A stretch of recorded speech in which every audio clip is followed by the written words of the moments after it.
皆さんこんにちは。スネークス坪内和夫と申します。これから日本ロック史上最大の伝説と呼ばれる裸のラリーズについて語っていこうと思います。私については概要欄をご覧になっていただけるとわかると思います。第19回1984年はアンビエントというテーマで裸のラリーズを掘り下げていきたいと思います。この頃いわゆるアンビエントミュージックと呼ばれる音楽が日本においてにわかに盛り上がりを見せます。アンビエントミュージックの提唱者としてブライアン・イーノさんが挙げられますが、さらにそのルーツとして考えられるのがエリック・サティさんの家具の音楽という概念です。家具の音楽は演奏会の休憩中に観客が音楽を気にせずにおしゃべりをするような意図で作曲されましたが、その試みは失敗し、観客は耳を澄ませて聴いてしまいました。人々が鳴っていることを意識しないままに家具のように空間に存在する音楽という概念は、後にイーノさんによって1979年に発表された Music for Airports という作品によって実際に空港で再生されたことにより一つの達成をしたと言ってよいでしょう。本来的な意味での没入しない聴取としてのアンビエントミュージックは現在ではやや廃れて、事故に没入するための積極的聴取の音楽としてアンビエントミュージックが現在は隆盛していると思います。今回はその両者の関係についても考えていきたいと思います。それでは日本におけるアンビエントミュージックですが、1983年に重要な作品がリリースされています。それが高田みどりさんの鏡の向こう側 Through the Looking Glass という作品です。私は以前友人からこの作品のレビューを依頼されて文章を書いたことがあります。それを引用しますと、 M1 Mr. Unreal Soul's Dream、 このタイトルにはリリース当時の日本の流行が感じられる。ちょうど日本の大企業が印象派絵画を買い漁っている時期だった。はじめにこれは渋沢達彦の遺作高岡親王航海記の親王入滅の場面に近いなと感じた。つまりはそういうぼんやりとしたアンビエントミュージックなのだろうと思ったのだが、途中から鳥の声のような笛の音が聞こえてくる。これが左右に配置されており対話のような形を作っているのだが、なんというか速い。この鳥がとてもせっかちで途中から理解したのだけれど、これは聞き手の存在を想定していない。おかげでとてもじゃないがこの曲に没入できないのである。聞き手である私は置き去りにされて聞くほどに距離は広がっていく。つまりこれは現代的な意味でのアンビエントミュージックではない。 M2 クロッシングにおいてははっきりとこれはミニマルミュージックに対する反逆を意図していると言って良いと思う。来妃の衣装を取りながらミニマルミュージックなら平行に進行するであろう音の2本の線が片方は追い越し時にはねじれるのである。そしてそのメタモルフォシスは非常に速い。さなぎの羽化の早回しほどに速い。ほとんど反復しないのである。このようにこの作品はサティの家具の音楽のパラドックスに一つの示唆を与えていると結んでいます。高田さんの音楽は聴き手との距離や関係性において革新的だったと言えるでしょう。この時期には人々の暮らしの中で住む環境を彩るための装置としての音楽が生まれています。日本においてはそれは環境音楽と呼ばれ、すでにその言葉自体が英語で環境音楽として日本のアンビエントミュージックの固有性を認知されています。その代表的存在である吉村弘さんは1984年にエアーという資生堂春の化粧品デープレゼント用の LP を発表しており、このように企業が人々を取り巻く環境をデザインしていくという試みがなされていきます。またそうした音楽は様々なジャンルの中でなされ、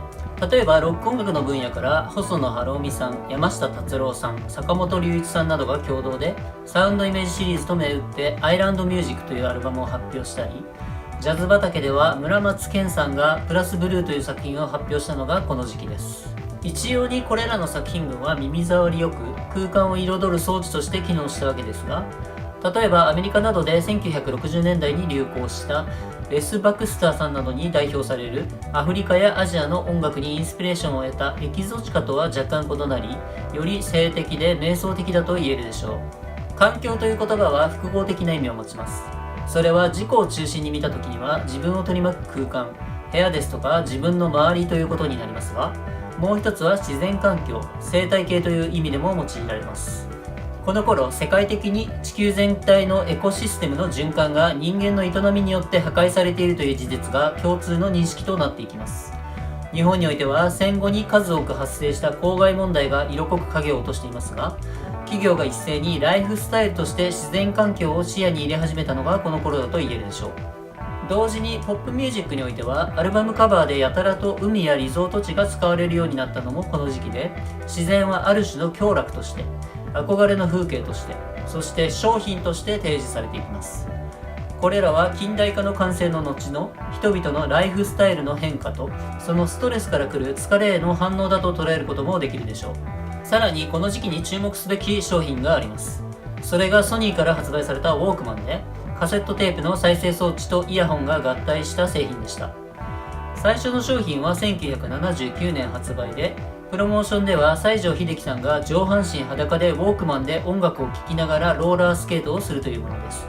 これは実際にやると非常に危険ですので、真似するのはやめた方がいいでしょう。1984年には最初の CD ウォークマンであるディスクマンが発売された時期です。これら商品によって初めて人は音楽を持ち歩き一人で聴くことが可能になります。ポータブルのレコードプレーヤーは存在しましたが、これはレジャーの場に持っていくもので何よりかさばります。ウォークマンの登場は音楽の聴取の方法を変えました。それは個々人が自分だけの世界に浸れるということです。音により外部と自己を遮断し、自分だけの好みの世界を持つ。このことはアンビエント音楽の隆盛と密接に関わっていると考えられます。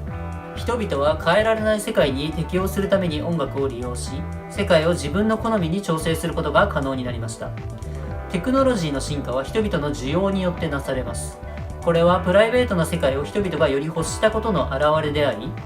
この時期の日本に現れる環境音楽に見えるのは、経済大国化していく中での請求なライフスタイルに対する反応であったと考えることができます。それらはしかし、1990年代頃から頻繁に使われる癒しなどの概念とは少し異なり、生活を美しく彩るための新たなツールとしての側面が強いように思われます。ウォークマンの登場による聴取方法の変化はアンビエントミュージックの隆盛を支え、それらはロック音楽にも影響を与えたと思います。それは端的に言えば内向性です。シューゲーザー、スペースロックと呼ばれるギターの大音響と陶酔的な世界観が特徴とされる音楽は、1980年代中頃から徐々に現れます。ギターの大音響はヘッドホンで再生した場合は外部と自己を完全に遮断します。スペースロックの代表的バンドの一つであるスペースメン3の楽曲 Taking Drugs to Make Music to Take Drug to という曲のタイトルが表す通り、ドラッグと結びついた精神探求のための音楽はここで1960年代以来の再注目をされていきますが、1960年代との違いは、人類はドラッグによって進化できないとすでに認識されている点でしょう。ですからここでは快楽主義的な側面が強調されます。スペースロック、シューゲーザーが登場したイギリスでは、1980年代サッチャー政権による賃金低下と失業率の上昇、そして格差の拡大、さらには共同体の破壊と若者に無力感の蔓延していた時期だったと想像できます。政治状況の袋小路、具体的に言えば自分たちの存在はないものにされているとか、低く見られているとか、むしろ邪魔なものと見られているとか、そう感じざるを得ないような政治的決定は若者を内向へ向かわせたことへの一つの原因と考えてよいでしょう。そうした若者を取り巻く状況が表出したのがこれらの音楽だと見ることもできるでしょう。ノイズによって外部を遮断しつつ、そのアンビエンスを快楽や内省に向ける。これはテクノロジーの進化と相まって、それ以降の若者に広く受け入れられた聴取方法だと言えるでしょう。裸のラリーズにおけるアンビエントミュージックとしての側面は、自己の内面へ向かうという意味では戦術のスペースロックやシューゲーザーといった音楽と親和性の高いものであると思います。ギターの爆裂音は裸のラリーズ的な言い回しをすれば安らぎとして機能します。しかしながら裸のラリーズがスペースロック、シューゲーザーと呼ばれる音楽に影響を与えたということは全くないと思います。この時点で裸のラリーズを聴くことができたのは、ライブに足を運んだ人か、そのライブを録音したテープを所有していたごく限られた人たちだけです。そもそも当時のスペースロックと呼ばれる音楽をやっていた人たちが裸のラリーズから影響を受けたという証言も過分にして知りません。私の考えでは、両者を過剰に結びつける言説は日本特有の自分たちへの過大評価だと思います。1984年アンビエントでした。アンビエントミュージックはサティ、家具の音楽という概念に端を発し、自分を取り巻く環境というものに目を向けたときに、行き過ぎた経済活動や請求なライフスタイルに対する反動として広く受け入れられたと捉えることができます。それらは豊かさの中でレジャーとしてのリゾートと結びつき、海や自然を享楽する対象へとみなすようになったこの時期の人々の暮らしの変化を見ることができますし、経済活動によるエコシステムの破壊への認識も関係しているでしょう。同時にテクノロジーの進化、ウォークマンなどの誕生により、音楽自体の聴取方法の変化による外界の遮断、内省のため、つまりは自己に没入するための積極的聴取の音楽としての側面も持ち合わせ、